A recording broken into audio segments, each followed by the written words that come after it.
Bienvenidos. Esto es Observatorio Cultural, el podcast de UTV, el canal universitario de la cultura de la Universidad Nacional Autónoma de Honduras. Hoy estoy con Lester Núñez. Él es un estudiante de la Maestría de Ciencias Sociales en Estudios Urbanos y Migraciones Internacionales, programa que lleva a cabo Flaxo y la Universidad Nacional Autónoma de Honduras. Hoy él presenta este libro, se llama Enemigo Invisible. Fue escrito en el año 2021, en plena pandemia. Bienvenido, Lester.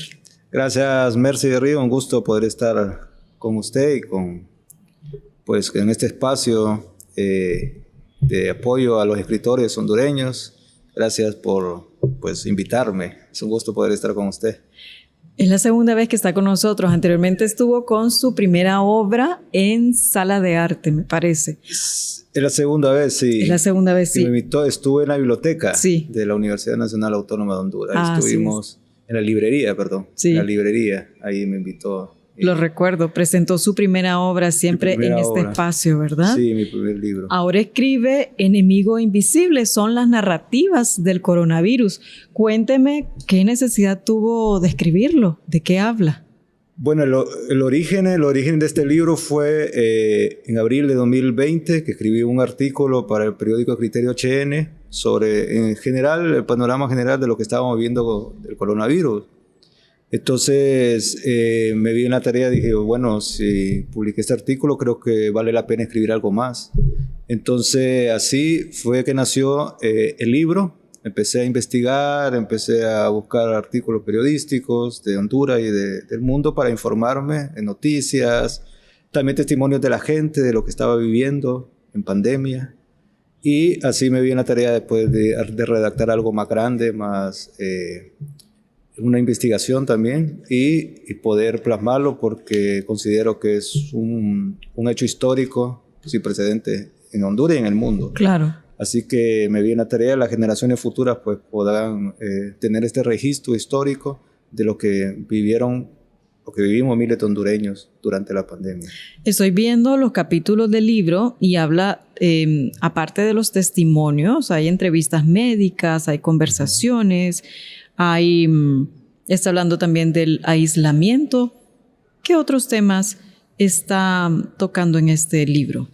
También el libro tiene 10 capítulos. En cada capítulo hay una introducción al estilo ensayo. Sí. Y la segunda, como dirá muy bien el poeta que examina el libro, el poeta Oscar Amaya, hay 2 registros lingüísticos en el libro. En cada capítulo hay una introducción como ensayo y en el segundo vienen ya las narraciones. Así está estructurado intencionalmente para llamar la atención de la gente y que no sea solamente la narrativa, sino también la investigación de un fenómeno serio que todavía estamos viviendo. Entonces, son 10 capítulos. También hay otro capítulo, por ejemplo, que llama La muerte escrita. Sí, de los malnacidos, menos armas, más salud. Ajá. También Héroes Anónimos, sobre los doctores, los personal de salud que padeció también, ¿verdad? Con su vida, muchos. Sí. Arriesgaron su vida y ofrendaron era necesario dedicarle. Pensar el coronavirus, una reflexión filosófica. Ahí recreo ficcionalmente un café filosófico con alumnos, pero también que el contenido también tiene algo de realidad o real porque es un tema que hemos vivido como la pandemia. Así que la realidad y la ficción se mezclan para darnos un libro de un tema real, que es el coronavirus. ¿Cuántas personas usted tuvo que entrevistar para poder escribir este libro? Porque son muchos testimonios. Fueron como 15, 20 personas y otras que aparecían en los medios de comunicación y el escritor uno recrea, se imagina, siente. Hay ficción también propio, como en toda narrativa siempre hay algo de ficción, pero enfocada en algo real. Entonces las entrevistas fueron a personas tanto infectados de coronavirus como familiares de personas que murieron víctimas de este. Por eso el libro al inicio se lo dedico a todos aquellos que han sobrevivido al coronavirus y también a aquellos que han partido víctimas de este enemigo invisible. Supongo que son testimonios desgarradores, muy fuertes de estas personas que estuvieron involucradas. Todos estuvimos involucrados en cierta medida, ¿verdad? Pero no todos la pasamos tan mal como aquel que perdió un familiar, como el que estuvo interno en un hospital en el que no tenía las condiciones ni siquiera mínimas para estar bien. ¿Cuál fue el testimonio más desgarrador que usted recuerda?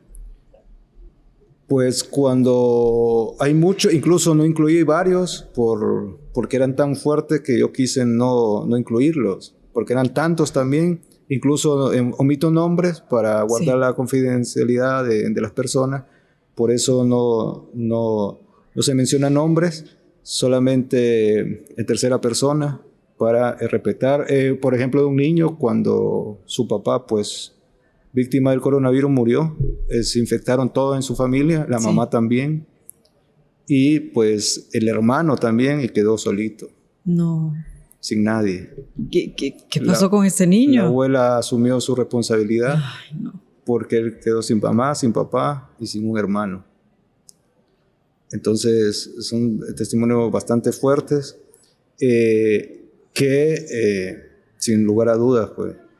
Y muchos más, otros que tuve la oportunidad de conocer, de compartir. Por ejemplo, un familiar mío incluso, que murió después de haber trabajado más de 30 años en la sanidad como inspector de salud, pues se contagió de coronavirus y el velorio, pues, o mejor dicho, el entierro no dejaron permitir a nadie, ni a las 2 hijas, ni a la esposa. Claro, o sea, cuando... murió solo cuando estaban las normativas que no se podía ni siquiera tener un velatorio a nuestros familiares. Así es. Que creo que muchas personas nos tocó, ¿verdad? Se nos murió un familiar, un amigo cercano, un vecino. Todos tenemos un testimonio. Sí. Todos vivimos. Sí. Y bueno, seguimos viviendo esta pandemia. Estoy leyendo que habla de la nueva normalidad, de lo que se habla también en los medios de comunicación, ¿verdad? ¿A qué se refiere en este capítulo? Bueno, ya para finalizar el 2020, o a mediados de 2020, se socializó esto de la nueva normalidad, la apertura inteligente, que se iba la reapertura económica, que se iba a abrir las escuelas, universidades, que en realidad todavía estamos esperando. Y incluyo ahí un cuento sobre los migrantes, que para ellos no hay nada de normal, al contrario, todo es anormal. Aunque se diga en los medios de comunicación que todo volvió a la normalidad, ¿verdad? Después, pero no es cierto. No. Todavía al día de hoy, después de 2 años, todavía no estamos en la normalidad. Y hay muertos cada día también. Todavía. La Asociación de Funerarios así lo mencionan. Entonces, no hay nada de normal, al contrario. Por eso incluí este último capítulo, la nueva normalidad, entre comillas, porque pues no hay nada de normal. Y estos migrantes en este relato son personas que se van pues para buscar una vida mejor, y para ellos no es nada normal, ni tampoco es normal la pandemia, ni tampoco la situación económica en que viven. Para ellos nunca es normal, al contrario, solo que ya se adaptaron, ya se acostumbraron, y pues mucha gente pueda decir es normal, ¿no? Como los miles de hondureños que viajan todos los días para Estados Unidos, que para muchos podía ser normal, pero no es nada normal. Entonces esa normalidad, pues no hay nada normal, y por eso incluí en este último capítulo ese tema de los migrantes. Por eso cito a un filósofo, Eduardo Rinesi, que dice él que cuando habla de normalidad se hace alusión a lo que va a pasar cuando esto alcance su famoso pico o baje y volvamos a salir. La pregunta es qué tanto de normalidad vendrá después de esta anormalidad tan grande. Y agrega que la pandemia no tiene nada de normalidad, nuestras vidas están totalmente alteradas.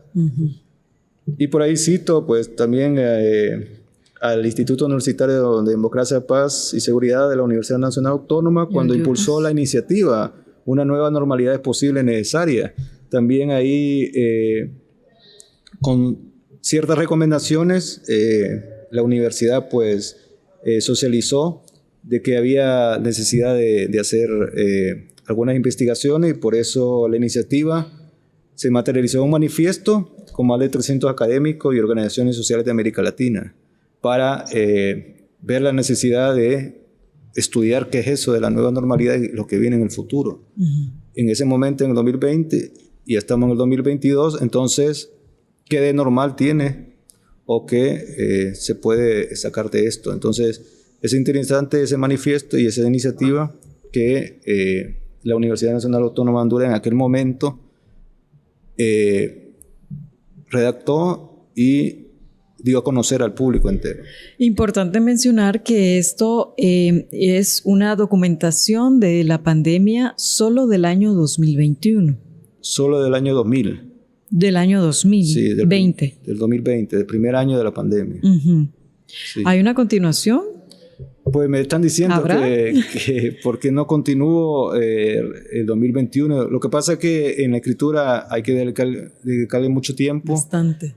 Tanto en la revisión, en todo, y entonces me estudié otro año solo para eso. Por eso salió en el 2021. Sí. Entonces, si me podía agregar a otras cosas más, lo iba a sacar el 2023, otro año. Bueno, pero tenemos tiempo. Sí, entonces preferí por eso hacerme un mejor trabajo y solo relatar el primer año de la pandemia. Aunque esto se puede continuar para el 2021, 2022 y lo que viene. Quizás todavía lo que estamos viviendo en este año, sí, y lo que pueda venir el 2023. En este mismo capítulo, Lester, que es el capítulo 10, cita a los migrantes, y me parece interesante también leer esta parte que dice: deprimido y cansado de ver todos los días por las noticias como la pandemia de COVID-19 destroza literalmente la vida de miles de hondureños, Mario decide irse mojado para Estados Unidos. Solo lleva consigo una mochila con pocos trapos, unos cuantos lempiras y comida casera para una parada en el camino. En el trayecto se le unen dos de sus mejores amigos, Alexander y Diego, y así emprenden la marcha en una de las tan ya reconocidas caravanas hacia el país del tío Sam. Realidad, terrible realidad, dura, que nos ha tocado enfrentar a los hondureños. Ya las caravanas son cientos de hondureños que hay en México que nunca pudieron pasar a Estados Unidos ni cumplir el tan ya conocido sueño americano, ¿verdad? Y sí, ni hablar de los que han muerto en el camino. Por eso este mismo relato, más adelante, en los diálogos que se tienen los personajes, hay una mujer que pues cae en garras de la delincuencia, porque también hay grupos delincuenciales que se cargan, sí, de asaltar a los inmigrantes. Entonces hay una mujer que es raptada y pues violada y todo, y ellos quieren ayudarle pero no pueden porque también sufren. Y al final concluyo con este relato cuando digo que la nueva normalidad debe comenzar por la recuperación del Estado de Derecho. Así los hondureños no tendrán que irse de su país, así es, su casa, su mundo. Los tratados, convenios y acuerdos suscritos y ratificados entre países deben hacer valer las leyes internacionales y permitir que la migración, de darse, sea digna, segura y humana, para que genere desarrollo sostenible en las sociedades donde se origina y en la sociedad a donde se dirige. No es un sueño, es la ley. Así se concluye este relato. Pues para mí la nueva normalidad debería de ser un Estado de Derecho. Así es. ¿Y cree usted que vamos en camino a lograr esto? Creo que sí. Tengo la esperanza, creo que miles de hondureños tenemos la esperanza, sí, de hacerlo. Yo sé que el camino no es fácil, hay que trabajar mucho. Tenemos un país destruido en su totalidad. Sí, y recalcar que el trabajo no solo le corresponde a los políticos, lo corresponde a todos. Claro. Porque a veces es fácil decir, pero los políticos ¿qué hacen? Pero uno que está haciendo. Echar la culpa, ¿verdad? Como que si no somos parte de la sociedad. Sí, entonces la responsabilidad tanto del Estado como de la sociedad, de todos los hondureños. Sacar adelante este país es de todos, de los maestros, de los periodistas, de los ingenieros, de los arquitectos, de todos. Debemos de contribuir para sacar adelante Honduras. Muy importante la labor de los maestros y que usted precisamente es maestro. Así es. De una escuela, ¿verdad? De un colegio. De un colegio. De aquí de Tegucigalpa. De Tegucigalpa. ¿La labor la está cumpliendo? Sí, estamos este marzo ya en presenciales. a pesar de todas las limitaciones que tenemos, porque allá no hay agua, las aulas no están, gracias a los padres de familia que los reunimos, llegaron a asear, contribuyeron los alumnos, los maestros, y así pudimos iniciar clases presenciales, asistiendo 2 veces por semana, media hora reducimos la jornada para no poner en riesgo tampoco a los estudiantes. Claro. Pero hicimos el esfuerzo y ya estamos presencial.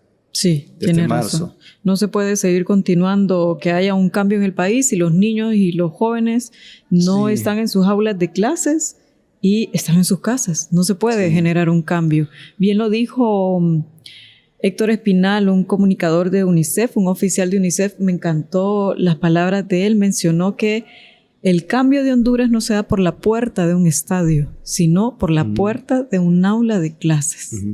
Sí, yo creo que es posible. Muchos maestros, desde que inició la pandemia, pues trabajamos en nuestros hogares. Más bien fue doble carga, porque teníamos que estar... a mí me escribían a las 12 de la noche, a la 1, preguntándome sobre una tarea, porque no se podían conectar más temprano. Entonces, para los maestros fue duro también. Está siendo duro. Y conozco muchos testimonios de maestros que incluso le mandaban una super recarga al alumno de su dinero. Sí. Y eso hay un montón. Muchísimos. Y hicieron un trabajo. Obviamente no habían condiciones porque aquí no existe la educación virtual en el sector básico y medio.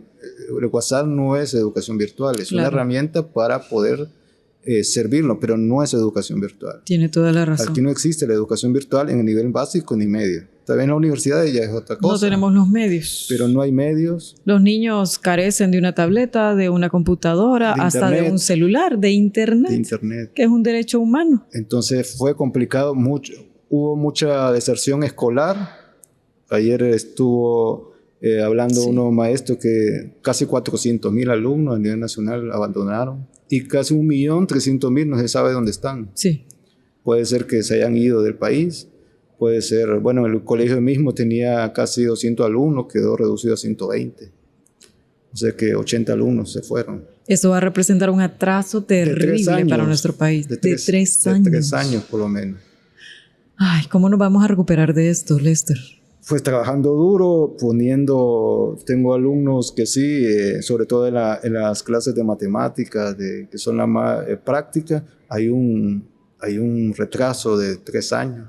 Hay que volver a comenzar en clases de español, para que los alumnos puedan escribir. Sí. Pues, muchos se quedaron atrás, no saben leer, no saben escribir, sobre todo en educación básica. Hay un retraso grande y tenemos que poner el doble de esfuerzo para poder rescatar a estos jóvenes y a estos niños para que sigan adelante. Ya los de último de bachillerato ya se gradúan, para que no vayan de tropiezo a la universidad con esos exámenes de admisión. Eso. Hay que trabajar duro con ellos.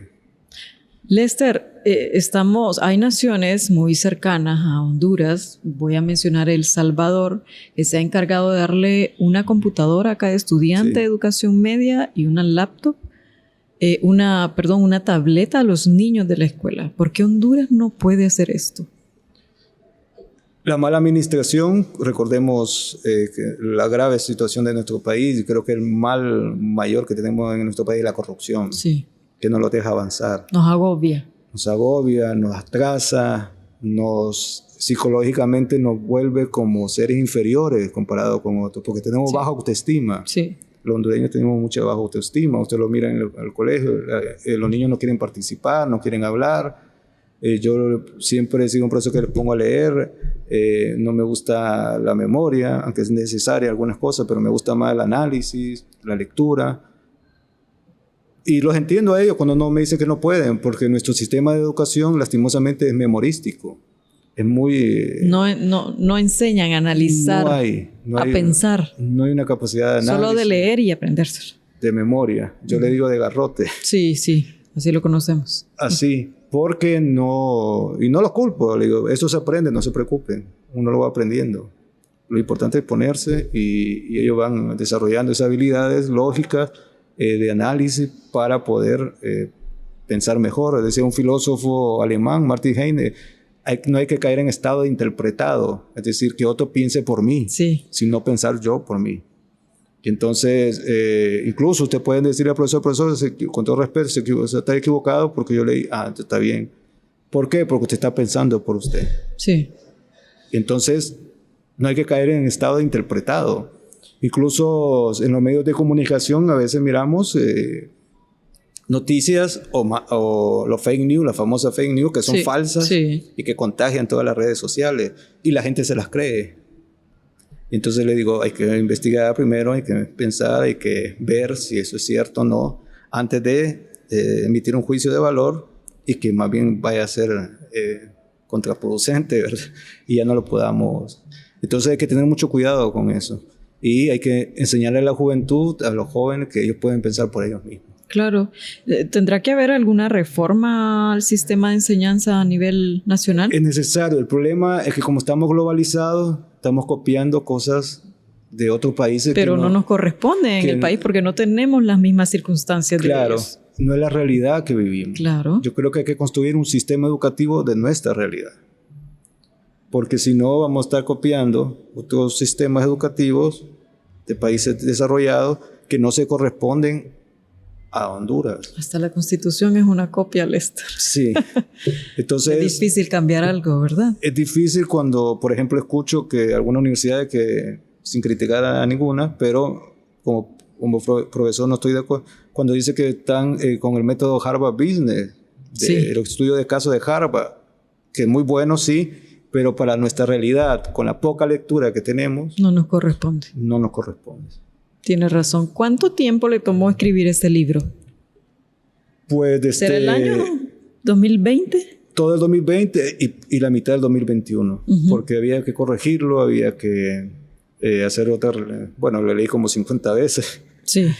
Para poder presentar algo bueno, algo que valga la pena. Y entonces ese proceso de todo 2020 y parte de 2021, hasta más o menos como en septiembre de 2021 ya estaba listo para su publicación en diciembre. Hay comentarios de diferentes escritores. ¿Quiénes son? Son escritores, yo pertenezco a un grupo cultural que se llama Coquimbo. Sí.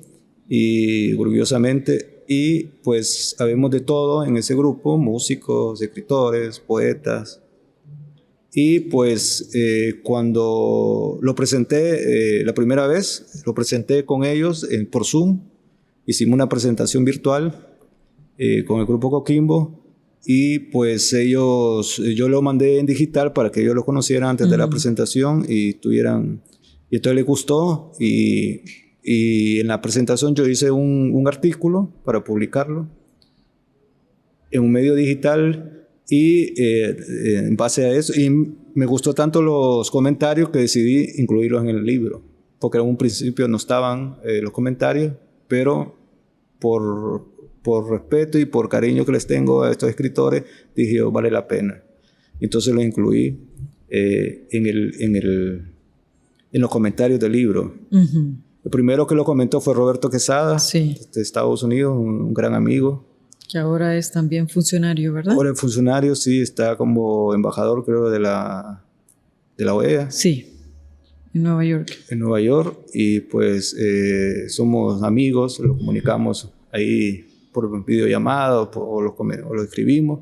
Y él pues leyó por primera vez el libro, le gustó, hizo un comentario muy bonito que lo incluí también incluso atrás.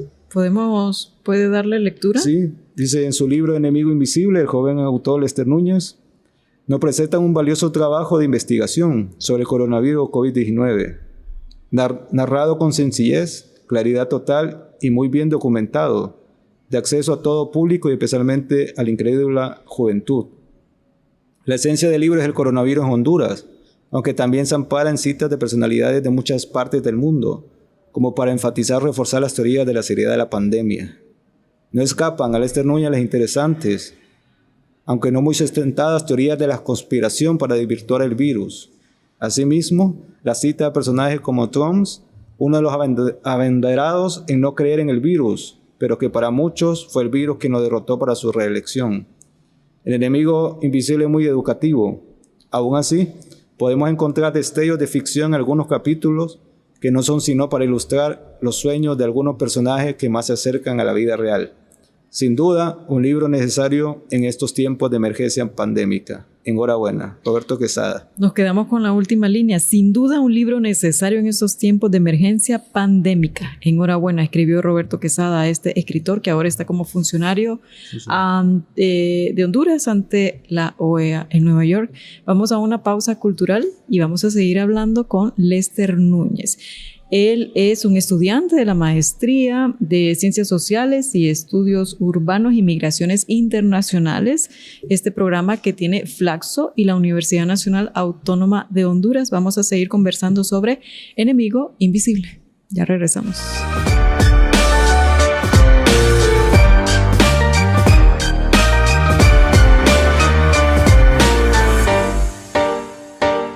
Lucila Gamero Moncada nació en Danlí el 12 de junio de 1873.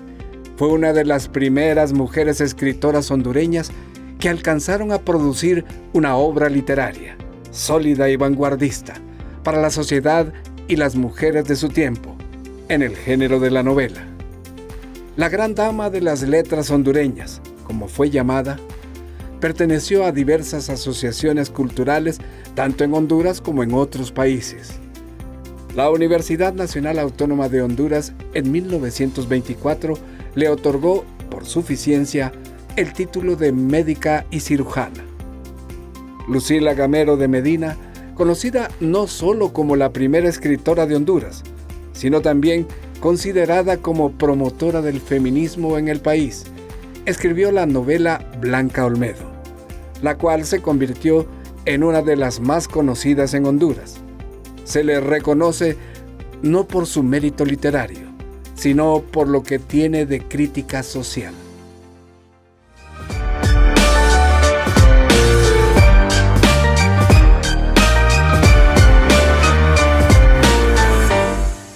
Continuamos con Observatorio Cultural, el podcast de UTV, el canal universitario de la cultura. Estamos hablando con Lester Núñez, el escritor de esta segunda obra que tiene de Enemigo Invisible. Estos son las narrativas del coronavirus y que estamos ahondando en este libro.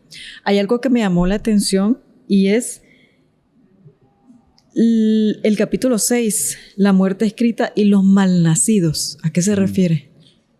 Bueno, este capítulo está al inicio, pues, una reflexión filosófica sobre la muerte, en lo que estamos viviendo. Por eso, algunas preguntas que extraje de las inquietudes de la gente misma. ¿Cómo verar a los muertos sin velorio? Sí. ¿Cómo despedir a un ser querido sin los típicos rituales del adiós? ¿Habrá que poner en suspenso el dolor hasta el fin de la pandemia?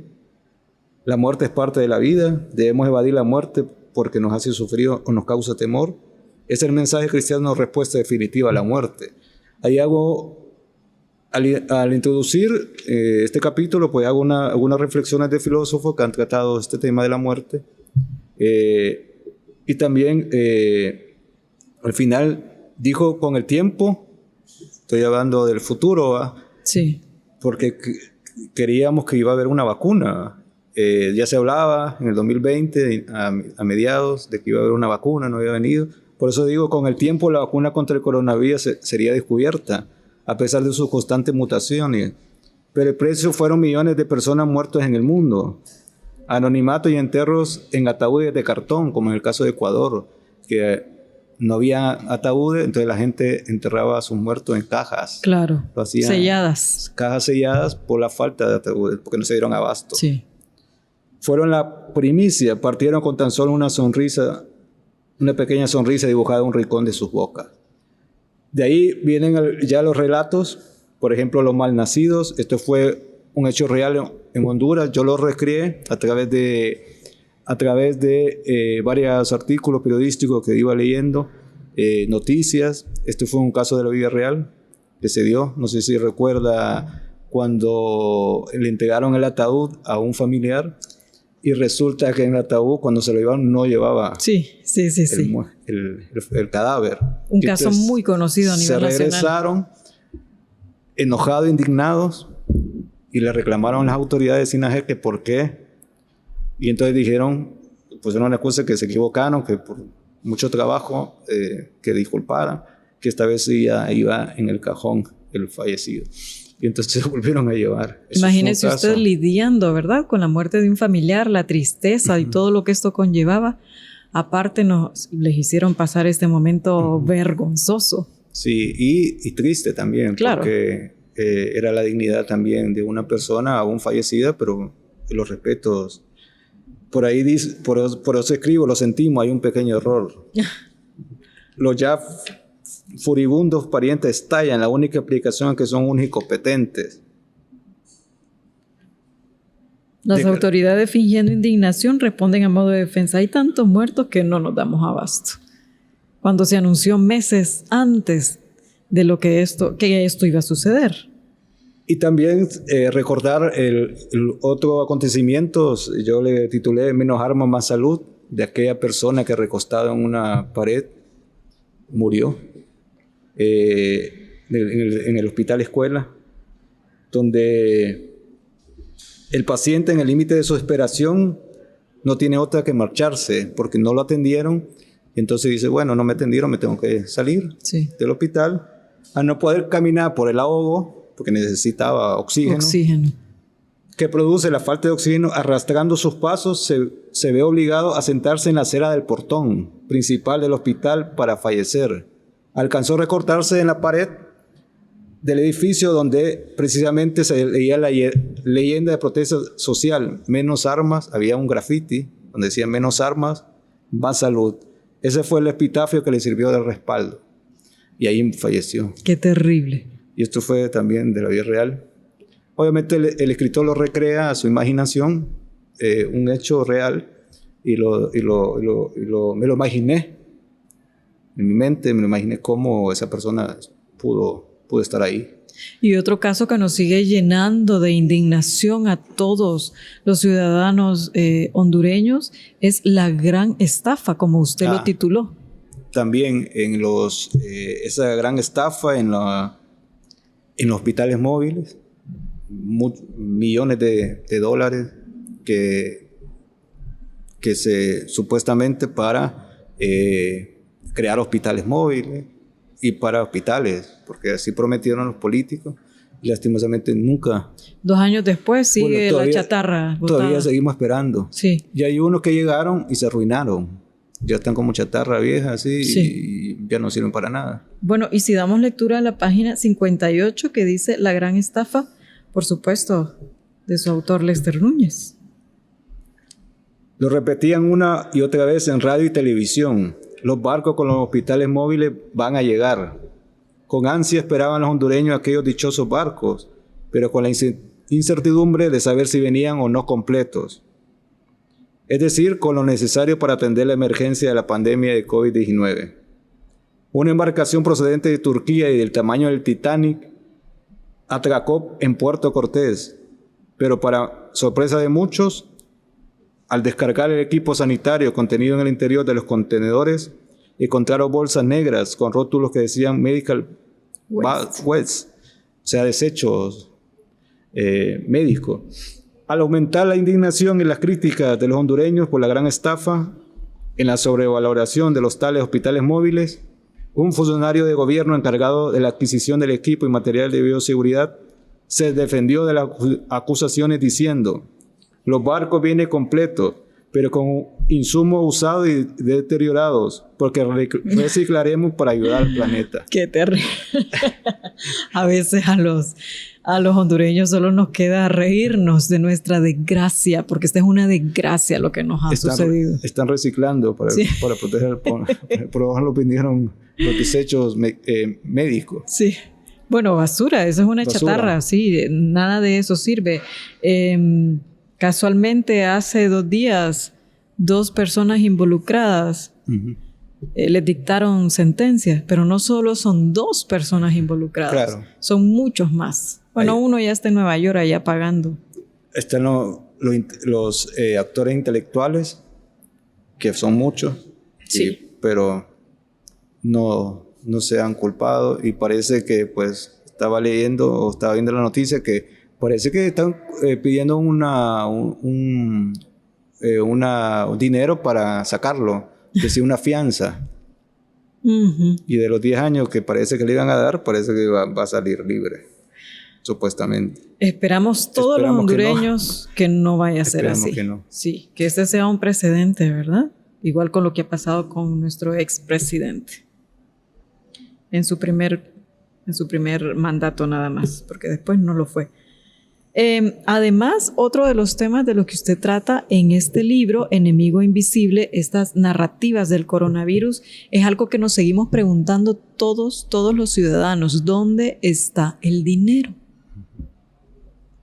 ¿Dónde está el dinero? Y todavía lo seguimos preguntando, y hasta el día de hoy, ¿dónde está? Sí, no tenemos. ¿Dónde están los más de 100,000 millones del INPIRA aprobados durante la pandemia?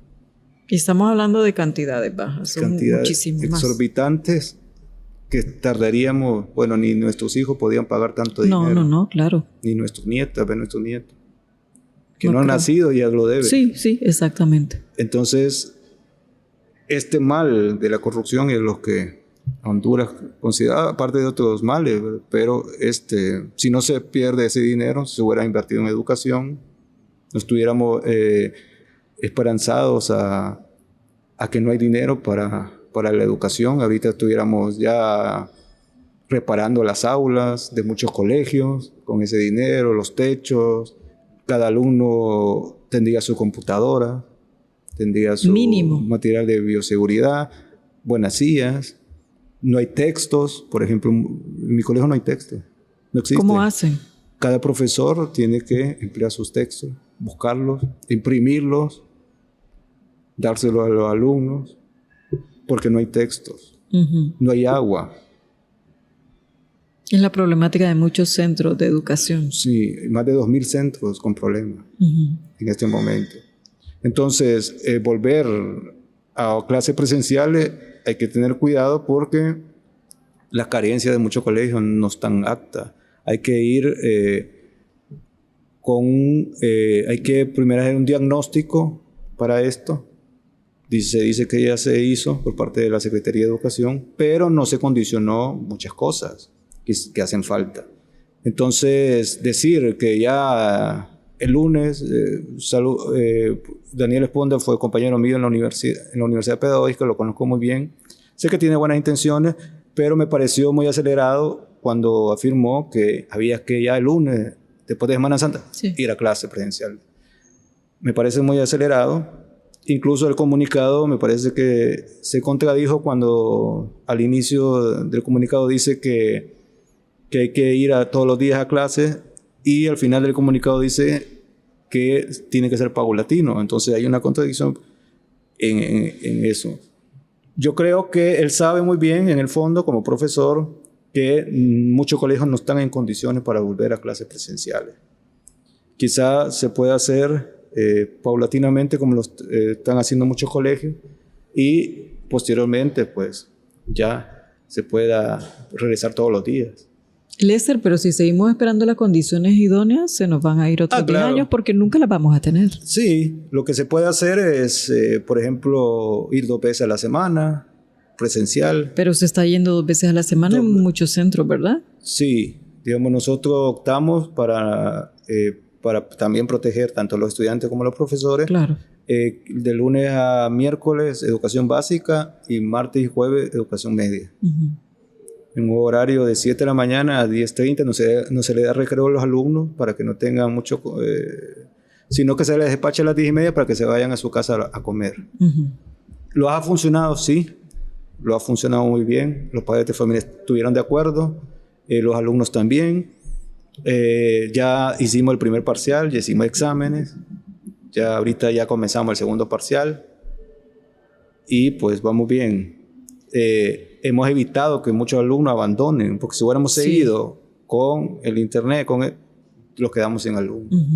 Sobrellevando las vicisitudes que lleva toda la situación crítica en la que está nuestro sistema educativo. Sí, entonces un gran sacrificio se hizo, y yo sé que muchos otros centros educativos lo están haciendo, para poder acompañar a los estudiantes. Creo que ha funcionado, a nosotros ha funcionado. En mi experiencia en la institución no ha funcionado, y pues ya se evalúa a los alumnos en el primer parcial y vamos con el segundo.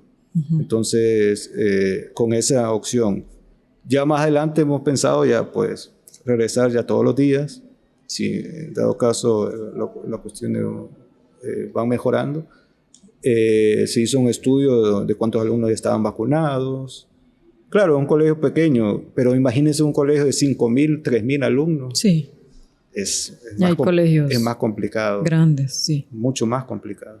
Lester, ¿qué espera de los lectores cuando ellos tengan este libro en sus manos, de Enemigos Invisibles, de estas narrativas, cuando lean estas narrativas del coronavirus? ¿Qué espera de los lectores? Pues espero que los lectores, sobre todo las futuras generaciones, conozcan el libro, conozcan lo que vivimos en un momento histórico, trágico de la historia de la humanidad, que tomen conciencia de la humanidad, de cómo somos como personas, como seres humanos, de la tragedia de que muchos cometieron en contra de otro ser humano, y que seamos conscientes y que seamos mejores. Creo que de la experiencia, de la historia, se aprende a conocer nuestro pasado para transformar y cambiar el futuro. Creo que este libro, ya lo compartí con mis alumnos, incluso con algunos alumnos, con varios alumnos, y pues lo trabajamos, lo reflexionamos, y les digo yo que este hecho de aquí unos 20 años, pues lo estarán hablando nuestros hijos sobre esto. Y lo importante es tener un registro histórico para saber que sucedió algo, sucedió esto. Quizás nosotros en este momento nunca imaginamos que iba a suceder una pandemia. Nunca lo... No. Y pandemias han habido en la historia de la humanidad. Sí. No es la primera. Ya desde la peste negra, si recordamos cuántos millones de personas no murieron. La gripe española, la porcina y otras epidemias y pandemias que han habido en la historia humana. Quizás no le hemos reflexionado porque no nos ha tocado tanto en nuestro país. Por ejemplo, el cólera. Quizás no la vivimos nosotros, pero esta pandemia, conocí, afectó a todo el mundo entero. A todos. A millones de personas. Y bueno, todavía estamos. Sí. Todavía no se ha acabado. Ya quizá, gracias a Dios, 92 muertos el mes pasado. Quizá, como dicen algunas autoridades, ya ha bajado un poco la curva, pero de que existe todavía está, y hay que cuidarnos todavía. Hay que tomar todas las medidas de bioseguridad, porque todavía está. Todavía lo podemos contaminar, pero ya ha bajado, sí, gracias a la vacunación. Eso es un gran logro de la medicina moderna, esa vacuna. Enemigo Invisible fue presentado en Guaymuras y también en Paradiso. Sí, y primeramente por Zoom en la página de Coquimbo. Ellos tuvimos una presentación por Zoom. Comentó el libro Armando García, un famoso narrador hondureño. Sí. También lo comentó Jorge Miralda, que también es un gran narrador hondureño. Y ahí por primera vez presenté el año pasado, en diciembre. Presenté el libro, después fue en Paradiso. Ahí pues la doctora Anarela siempre está con las puertas abiertas para apoyar a los escritores. A todos los escritores, sí. Ella estuvo ahí junto con mi amiga, la licenciada en arte doña Dora Sánchez, que fue la que revisó el libro. Y ahí le doy yo los créditos porque también estuvo en la presentación de mi libro. Y con Anarela Vélez y otros amigos invitados. Y después, recientemente, en abril, en edición de Guaymura, que también está a la venta ahí. Uh-huh. ¿Dónde más pueden encontrar el libro? En Ediciones Paradiso, en la librería y Café Paradiso, y en Editorial Guaymura. En Guaymuras. Y si están en otro departamento de nuestro país, ¿pueden llamar a algún número? Pueden llamar a mi número para hacer el envío al 95 48 95 57.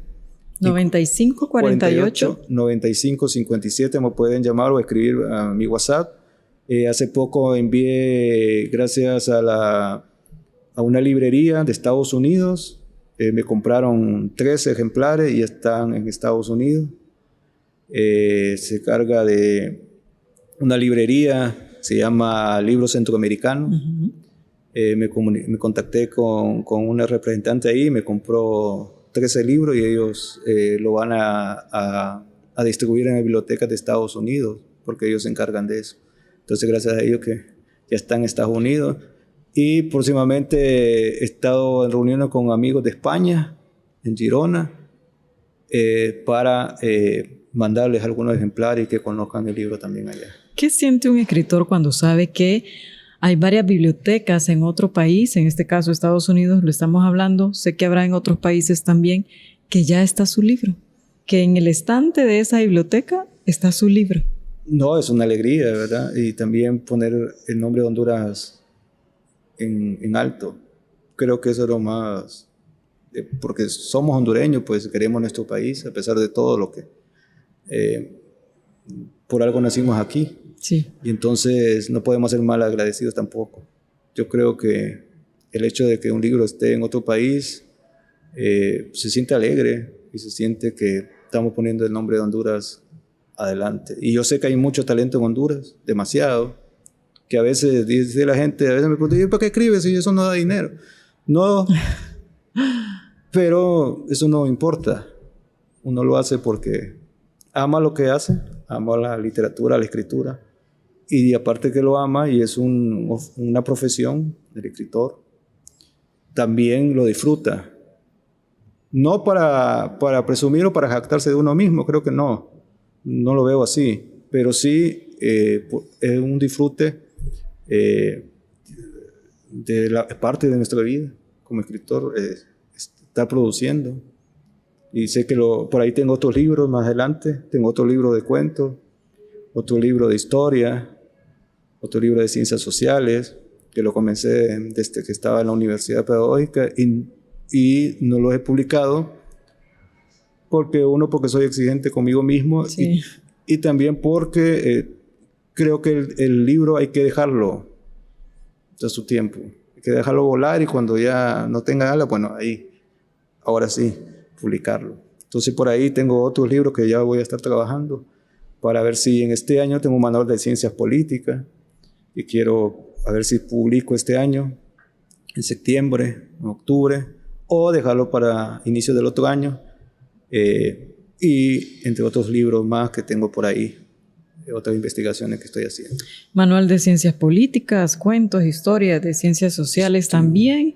Sí, un libro tenemos de historia, muchas de obras. Filosofía. Uh-huh. Tengo también un manual de teología por ahí que estoy escribiendo hace mucho tiempo. Muchas obras vienen sí. Entonces. Sí, ahí tenemos está. Lester para rato. Ah, sí.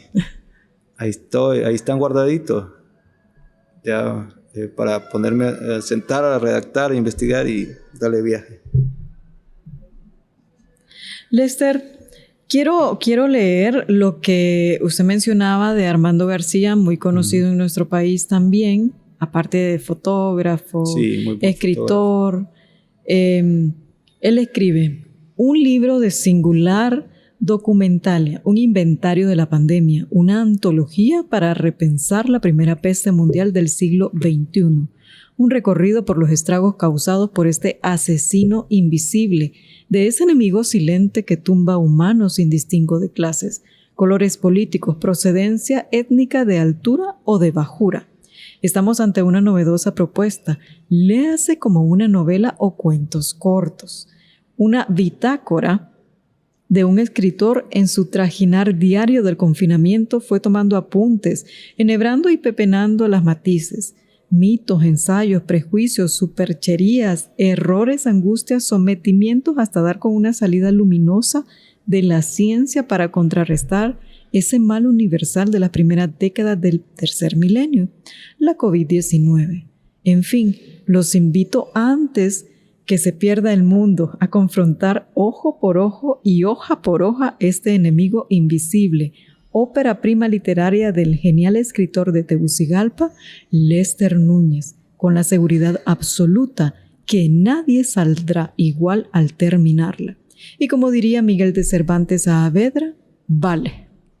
Muy bonito. Sí. Me encantó. Él es muy característico con su escritura. Un gran narrador. Por eso encanta tanto al lector. Sí, me encanta sus historias, sus relatos. Sí. Es un gran escritor y fotógrafo también, sí. Armando. Y lo quise, así como el de otros compañeros escritores, César Lazo. Sergio Savillón. Sergio Savillón, gran músico hondureño. Jorge Viralda, también un gran narrador. Calel. también narrador y poeta, el maestro Gabriel Gabriel Cárdenas, sí. Y entre otros grandes amigos, coquimbos, que he tenido gusto y el placer de conocerles en persona y compartir con ellos. Y qué bonito, pues, estos comentarios. Al inicio, como le dije, no pensaba, pero cuando redacté la nota, dije yo le dije a mi editor, ¿se puede todavía o ya salió? No, me dice, todavía se puede, entonces inclúyame estos comentarios. Tiene que estar plasmado acá. Tiene que estar aquí. Sí. Y entonces ahí están los comentarios de personalidades del mundo de las letras, de verdad, del arte, con mucha experiencia ya, y que pues me alegra y me siento honrado de que ellos estén aquí en este libro.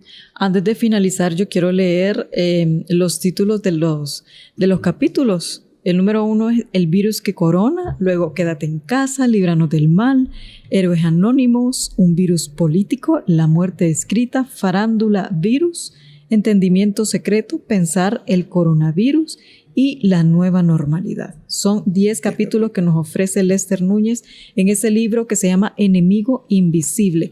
Estas narrativas del coronavirus que plasmó, que escribió y que está al alcance de usted, lector, para que pueda no perderse esta gran obra. Lester Núñez es un estudiante de la maestría en Ciencias Sociales, Estudio Urbano y Migraciones Internacionales, programa que está con Flaxo y la Universidad Nacional Autónoma de Honduras.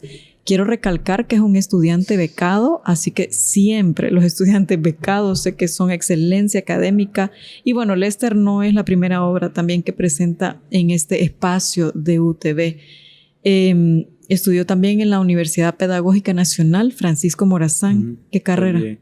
Estudié la licenciatura en Ciencias Sociales y ahora pues le dije yo ya con esto pues ya tengo, pero siempre la inquietud de estudiar, y entonces me ingresé ahorita a estudiar comunicación, le cuento. Ah, también. En la Universidad bueno, Metropolitana. Aquí van a ver a Lester ahora. Entonces ahí estamos ya en segundo año de carrera de comunicación social y pública en la Universidad Metropolitana, porque es algo que se relaciona con la escritura, sí, la comunicación, el periodismo, y es algo que también siempre me ha gustado. Bueno, y siempre ha estado muy cerca usted de las cámaras. Sí, ya, tal vez porque ya el profesor se acostumbra. Sí. No crea, alguna vez hay cosas que hay que aprender, pero ahí estamos. Allá me va a tocar llevar la clase de televisión pronto. Entonces por ahí. Pues aquí lo esperamos entonces. Vamos a aprender con gusto. Mucho gusto. Lester, y muchas gracias por acompañarnos en Observatorio Cultural, el podcast de UTV, el canal universitario de la cultura. Hasta luego.